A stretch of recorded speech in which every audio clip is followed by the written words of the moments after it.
एका मुलाचं लग्न एका अशा मुलीसोबत होते की ती मुलगी त्याचं आयुष्य नरक बनवते। ती मुलगी लग्नाला 2 वर्ष व्हायच्या अगोदरच त्या मुलाला म्हणजे तिच्या नवऱ्याला गुंडांना मारायला सांगते आणि तिच्या सासू सासऱ्यांसोबत गैरवर्तणूक करते आणि उलट तिच्या सासरच्या माणसावर हुंडाबळीची केस टाकते आणि तिच्या आईवडिलांच्या घरी माहेरी राहते आणि सासरकडच्यांना अडकवते। आणि इतकंच नाही तर माहेरी राहून तिच्या प्रियकरासोबत फिरते, मजा मस्ती करते आणि संबंध बनवते। आणि इतकंच नाही तर महिला सुरक्षेसाठी जितके पण कायदे बनवले आहेत त्याचा फायदा घेऊन त्यांचं जगणं कठीण करते। त्या दोघांच्या फसवणुकीची केस आहे ती चालू होती आणि 6 वर्षानंतर त्या केसची सुनावणी होती। ती केस एका महिला न्यायाधीशाला ऐकवायची होती। त्या महिला न्यायाधीशाचं वय 35-40च्या आसपास होतं। न्यायाधीश खूप तेजस्वी होते आणि ती तिच्या कडक निर्णयामुळे ओळखली जात होती। तिच्याकडे कोणती पण केस आली तर ती चुटकीमध्ये सोडवून टाकायची। जेव्हा या दोघांची केस न्यायाधीशाकडे जाते तेव्हा न्यायाधीश दोघांची पूर्ण गोष्ट समजून घेते आणि त्या मुलाला पाहून हसायला लागते, त्याच्यावर तिला दया दाखवते आणि हळूहळू हे प्रकरण वेगळं रूप घेते जो तुम्ही विचार पण करू शकत नाही। ही एक अनोळखी गोष्ट आहे, ही एक मनोरंजक गोष्ट आहे एका न्यायाधीशाची आणि एका गुन्हेगाराची। तर चला पाहूया। कोर्टात दोघं नवरा बायको आपापल्या वकिलासोबत न्यायाधीशाच्या समोर उभे असतात। नवऱ्याचं नाव मोहन असतं आणि त्याच्या बायकोचं नाव साक्षी असतं। न्यायाधीश आपल्या खुर्चीवर बसलेली होती आणि जेव्हा दोघांची फाईल न्यायाधीशाच्या समोर जाते तेव्हा न्यायाधीशचं लक्ष देऊन दोघांची गोष्ट वाचते की का दोघांमध्ये भांडण होत होती। त्या गोष्टीला समजून घेण्याचा प्रयत्न करते। जेव्हा न्यायाधीश दोघांची गोष्ट वाचते तेव्हा न्यायाधीश दोघांकडे पाहून हसायला लागते।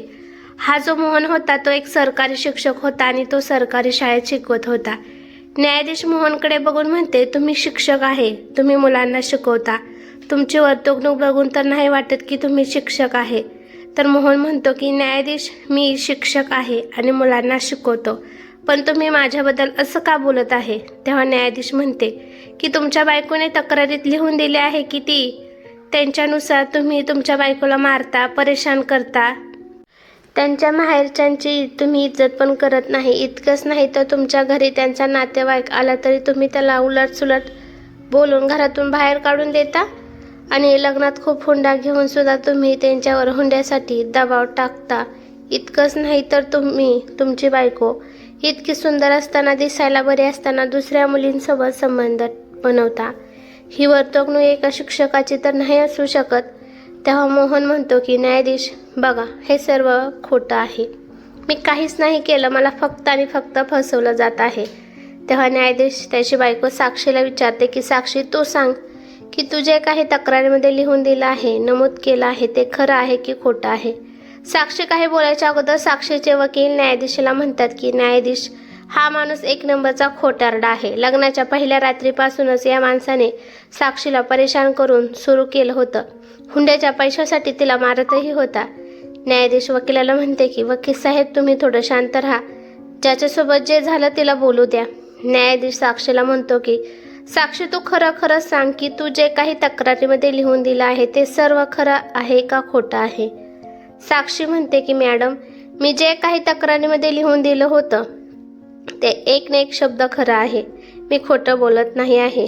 तेव्हा न्यायाधीश म्हणते की ठीक आहे, तुम्ही मला एक गोष्ट सांगा, तुमच्या नवऱ्याने तुम्हाला मारलं होतं तेव्हा तुमचा हातही तुटला होता, पण तुम्ही मला सांगा की डावा हात तुटला होता की उजवा हात तुटला होता?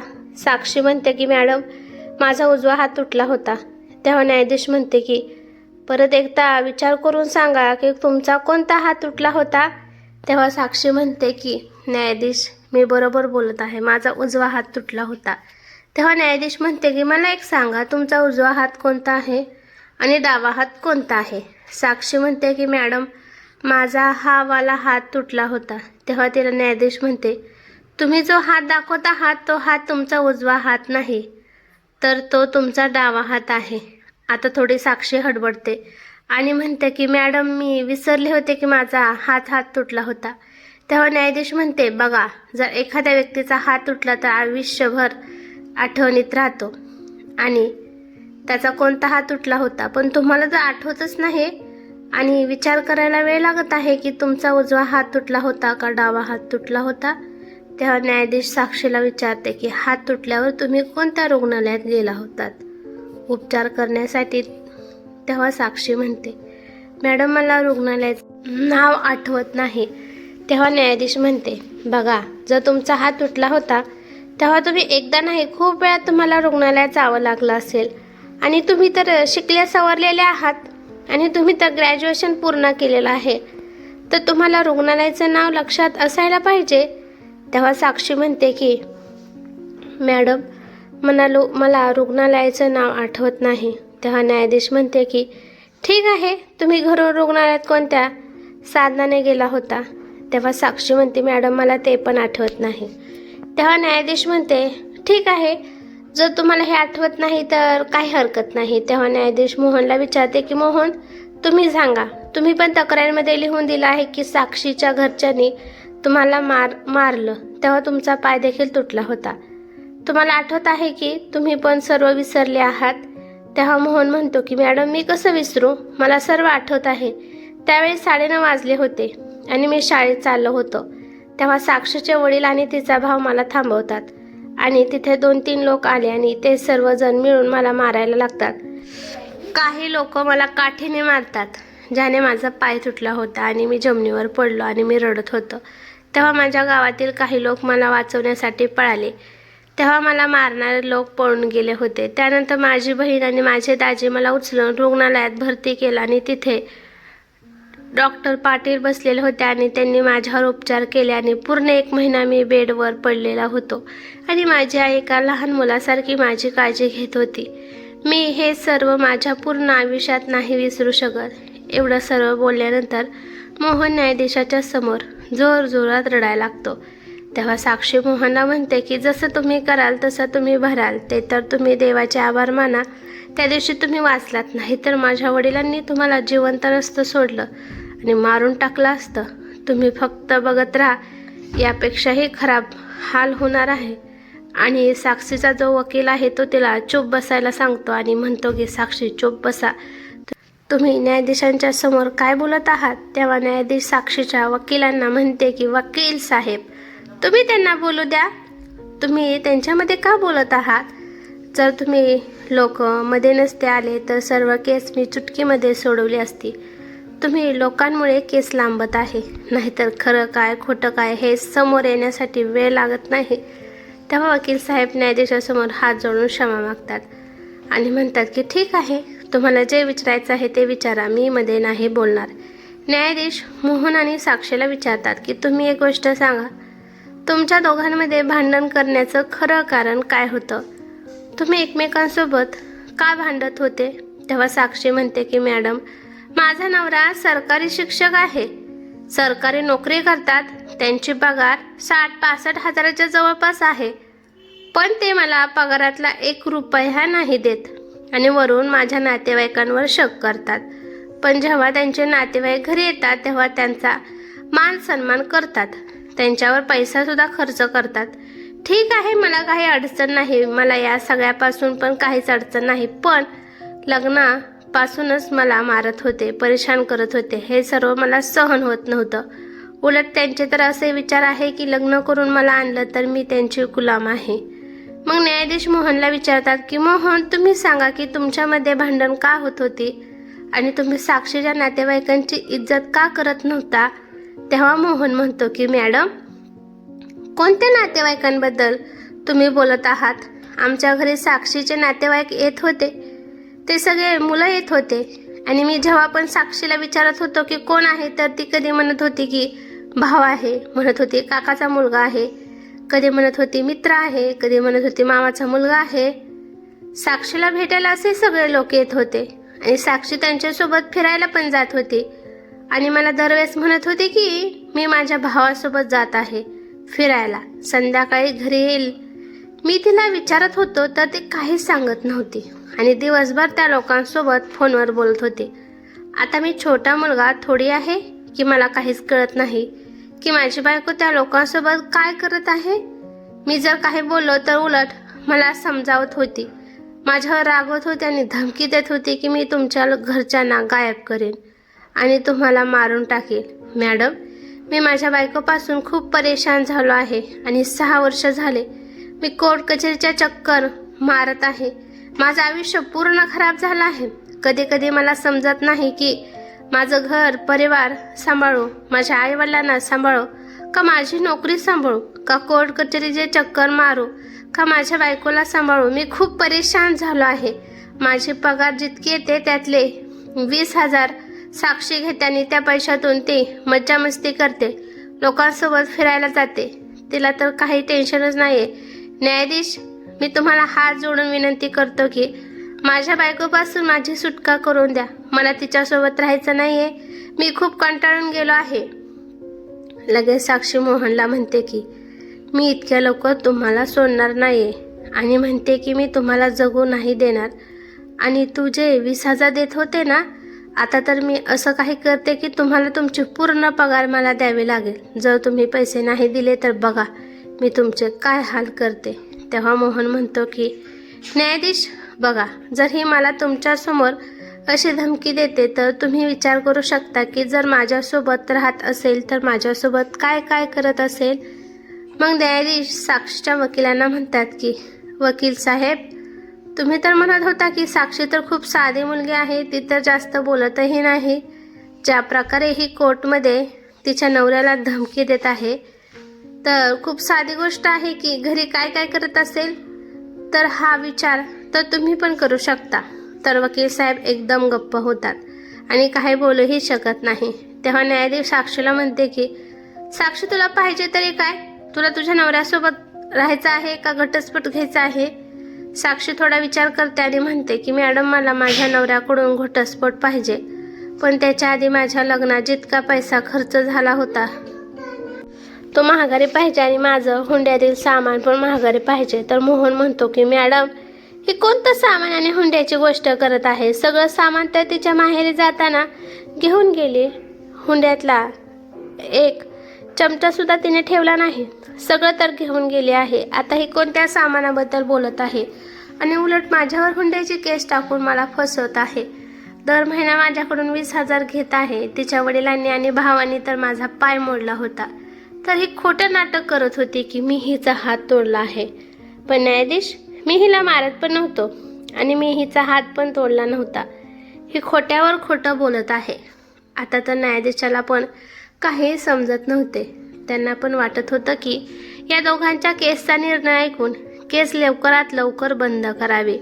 न्यायाधीश मोहनला म्हणते की तुम्ही तुमच्या बायकोला घरी घेऊन जा, नाहीतर तिला तुम्ही 10 लाख रुपये द्या आणि ही केस इथेच बंद करा.